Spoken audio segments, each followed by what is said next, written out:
BBC news আন্তর্জাতিক সংবাদে আপনাকে স্বাগতম। শুরুতেই সংবাদ শিরোনাম, এরপর বিস্তারিত। ইস্তাম্বুলের প্রধান কৌশলীকে বিচারমন্ত্রী করলেন এরদোগান। রাশিয়ার হামলায় ইউক্রেনের শিশুসহ নিহত ৪।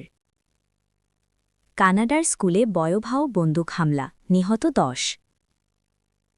ভেনেজুয়েলার তেল খাত সম্পর্কিত নিষেধাজ্ঞা আরও শিথিল করল যুক্তরাষ্ট্র। এতক্ষণ শুনছিলেন সংবাদ শিরোনাম, এখন বিস্তারিত। আপনি যদি মুসলিমদের পাশে থাকতে চান তাহলে ভিডিওতে লাইক করে চ্যানেলটি অবশ্যই সাবস্ক্রাইব করে দিবেন এবং কমেন্টে জানিয়ে দিবেন আপনার মূল্যবান মতামত। এখন বিস্তারিত। ইস্তাম্বুলের প্রধান কৌশলীকে বিচারমন্ত্রী করলেন এরদোগান। তুরস্কের প্রেসিডেন্ট রাজব তাইয়েব এরদোগান ইস্তাম্বুলের প্রধান পাবলিক প্রসিকিউটর, প্রধান কৌশলী আকিন গোরলেককে নতুন বিচারমন্ত্রী হিসেবে নিয়োগ দিয়েছেন। বিচারমন্ত্রী ইয়েলমাজ তুঞ্চেরে স্থলাভিষিক্ত হচ্ছেন তিনি। বুধবার ভোরে প্রকাশিত দেশটির সরকারি গেজেটে এই সিদ্ধান্ত জানানো হয়। এই রদবদলের কারণ তাৎক্ষণিকভাবে জানা যায়নি। একই সাথে নতুন স্বরাষ্ট্রমন্ত্রীও নিয়োগ দেয়া হবে। গেজের বলা হয়েছে দুজনই পদত্যাগ করেছেন। তুরস্কের বৃহত্তম শহরের প্রধান কৌশলী হিসেবে গোরলেক গত বছরের মার্চে ইস্তাম্বুলের প্রভাবশালী মেয়র একরেম ইমামোগলুর বিরুদ্ধে গ্রেপ্তারি পরোয়ানা জারি করেন। পদক্ষেপটি রাজনৈতিক উদ্দেশ্য প্রণোদিত বলে ব্যাপকভাবে মনে করা হয়। এতে এক দশকেরও বেশি সময়ের মধ্যে দেশে সবচেয়ে বড় বিক্ষোভ ছড়িয়ে পড়ে। গ্রেপ্তারের কয়েকদিন আগে ইমামোগলুকে ২০২৮ সালের প্রেসিডেন্ট নির্বাচনে প্রধান বিরোধী সিএইচপি দলের প্রার্থী ঘোষণা করা হয়। রাশিয়ার হামলায় ইউক্রেনের শিশুসহ নিহত ৪। রাশিয়া ইউক্রেনের বোগোদখিভ শহরে ড্রোন হামলা চালিয়েছে।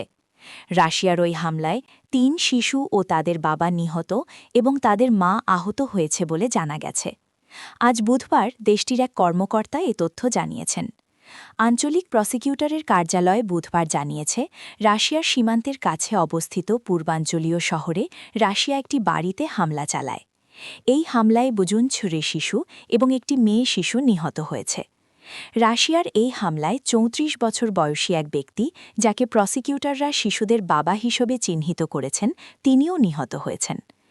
এক বিবৃতিতে প্রসিকিউটররা টেলিগ্রামে এক পোস্টে বলেন, রাশিয়ার হামলার ফলে ওই বাড়িটি সম্পূর্ণ ধ্বংস হয়ে যায় এবং সেখানে বসবাসরত ওই পরিবারের সদস্যরা ধ্বংসস্তূপের নিচে চাপা পড়ে নিহত হয়।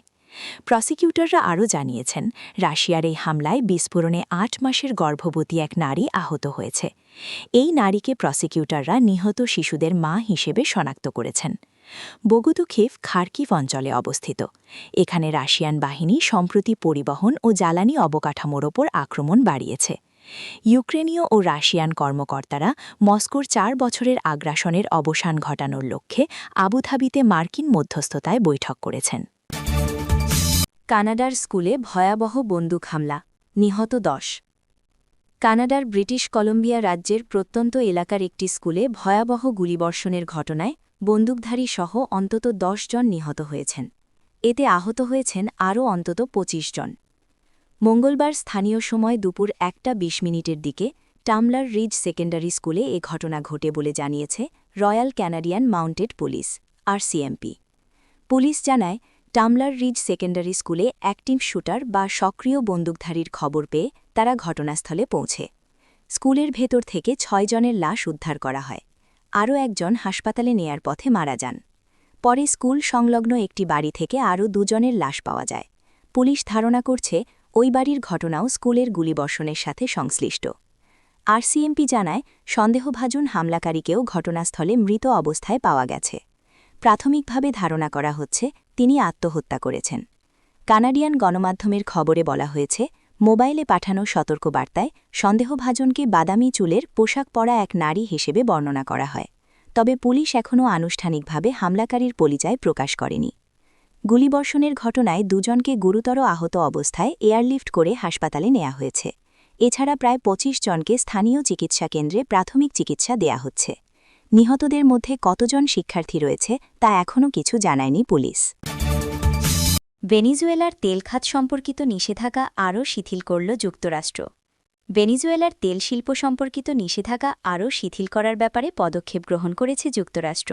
মঙ্গলবার ১০ ফেব্রুয়ারি এই পদক্ষেপ গ্রহণ করা হয়। ভেনিজুয়েলার তেল শিল্পের উপর নিষেধাজ্ঞায় যুক্তরাষ্ট্রের এই শিথিলতার পদক্ষেপের কারণে দেশটির তেল খাতে আমেরিকান কোম্পানিগুলোর অংশগ্রহণের সুযোগকে আরও বিস্তৃত হচ্ছে। যুক্তরাষ্ট্রের ট্রেজারি বিভাগ একটি লাইসেন্স জারি করেছে, যা ভেনিজুয়েলার সরকার ও রাষ্ট্রীয় তেল কোম্পানি পেট্রোলিওস ডি ভেনিজুয়েলা এর সাথে নির্দিষ্ট কিছু লেনদেন অনুমোদন করে। অনুমোদনে তেল বা গ্যাস অনুসন্ধান, উন্নয়ন বা উৎপাদনের জন্য প্রয়োজনীয় পণ্য, প্রযুক্তি ও সফটওয়্যার সরবরাহ করা যায়। আরেকটি লাইসেন্স বন্দর ও বিমানবন্দর কার্যক্রম সম্পর্কিত কিছু লেনদেনও অনুমোদন করে। আর তৃতীয় একটি ডকুমেন্ট ভেনিজুয়েলা উৎসের তেলের সাথে সম্পর্কিত কিছু কার্যক্রমকে যথাযথভাবে অনুমোদিত করেছে। প্রেসিডেন্ট ডোনাল্ড ট্রাম্প কারাকাসে তার সমাজতন্ত্রে বিরোধী নেতা নিকোলাস মাদুরোকে উৎখাত করার পর থেকেই ভেনিজুয়েলার তেল ক্ষেত্রগুলোতে আমেরিকান বিনিয়োগকারীদের জন্য সুযোগ খুলতে দেশটির সরকারের উপর চাপ দিয়ে আসছিলেন। তিনি ডেলসি রড্রিগেজকে মার্কিন শর্তে ক্ষমতায় বসিয়েছিলেন, যাতে ওয়াশিংটন বিশ্বের বৃহত্তম এই তেল মজুদে প্রবেশাধিকার পায়।